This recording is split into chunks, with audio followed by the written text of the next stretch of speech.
has any player on defense had two play? I think that was a 3-play series. I think Baker converted the 4th down on the scramble, got to about midfield, and then they hit Cade Otton for about 8 yards. And then the very next play was the Bucky Irving. Got it to him in space. And watching Azeez Al-Shaair near Bucky Irving, I felt like I was watching a relative about getting in slow motion, getting thrown in front of a bus. I'm like, oh my God, he is going to just undress Azeez, which he did. And Azeez ends up making the tackle because 5 other assholes missed the tackle on him. So Azeez ends up making the tackle anyways because the other 5 guys slowed him down with missed tackles long enough for Azeez to run up and catch him. That was the Baker scramble, which obviously Toa whiffed on badly, was like that was the left that kind of staggered you a little bit. The Bucky Irving catch with the 3 or 4 broken tackles there, that was the one where whoever was sitting next to me in the press box, I can't remember, I think it was Byron was sitting next to me. I said, they're losing this game.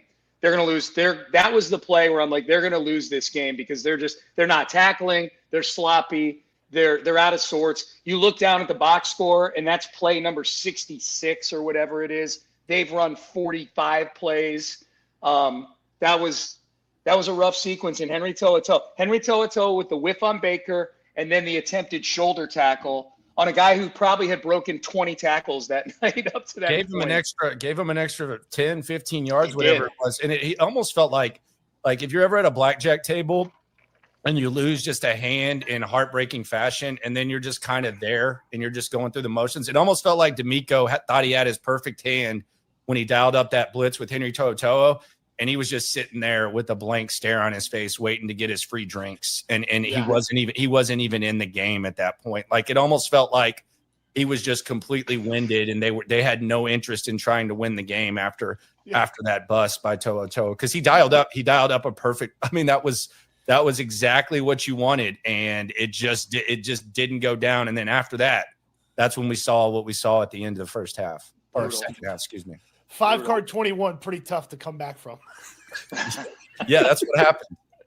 That was 5-card Charlie. 5-card 21. You don't feel good after one of those. That's when you look around like something bad's happened and you get up on the table. Oh, dude, and not excusing the way the rest of that goes, but like that feels like as much as Henry To'oTo'o obviously ends up being the main character in the worst way on that. The entire linebacker core, honestly, a good amount of the secondary, it all felt so uncharacteristic from at least the high points or a majority of the points last year for this defense. I go back to training camp when we had the opportunity to talk to Matt Burke. And one of the things I asked him about was, hey, when it comes to tackling, like, what do you do tangibly to make that better? And the thing that he harped on is, all right, tackling itself, the actual act of tackling, there's only so much you can do. What the things that you're going to rep and try and get better at are the things leading up to the tackle, the angles that you take, the breakdowns in essence. And those were the things that it looked like they were terrible at. You mentioned the Bucky Irving, like these guys are taking bad angles. Some of them early on, I'm like, okay, you're trying to force that guy back inside. What's your excuse, man, number 2? What's your excuse, man, number 3? And that's something that I don't understand, because you pair that with, correct me if I'm wrong, fellas, Kalen Bullock has not looked like Kalen Bullock of last year. Kamari Lassiter hasn't looked like Kamari Lassiter of last year. CJ Gardner-Johnson hasn't looked like the man that's been billed. It feels like there's a lot of regression all the way around this defense that I can't really put my finger on. So you're saying Eric Murray is the missing. Mm-hmm. That is. I had a thought earlier today, and I was like, this is an absurd thing to think. However, it would fit a little bit better than anything else I'm coming up with right now. See, I think Bullock does look like the Bullock of last year. I think that he just was able to take advantage of the big opportunities, the interceptions, maybe not even so much. Because when I asked Bullock at camp, I said, hey, what do they say you need to work on most? And I asked D'Amico the same thing. They said eye discipline. And it feels like the eye discipline is still a big concern for Kalen Bullock. Now, I will defend him on the Ibuka touchdown, because Charlie Heck just kicked him. Like he literally tripped him, like rolled out and just kicked him. Sean's old neighbor, Charlie Heck, kicked him. Don't know if the way they're tackling. It's right down below me, right here. Yeah. Yeah. Whether they still make the tackle or not, I will say that. But yeah, I'm with you. The safeties, I would say if we were listing the most disappointing, and the definition of disappointing, I think, is based on expectations for me. Like, no one's pleased with this offensive line. I didn't really expect. They're still disappointing. They're still disappointing. I agree, but when it comes to what I expected, the safety position is probably at the top of most disappointing things we've seen these first two games.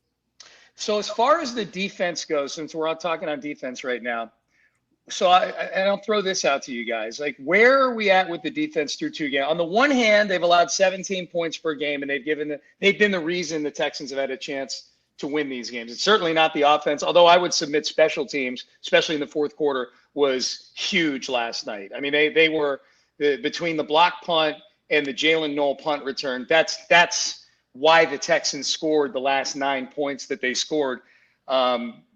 Because they certainly weren't moving the ball up and down the field at that point in the game.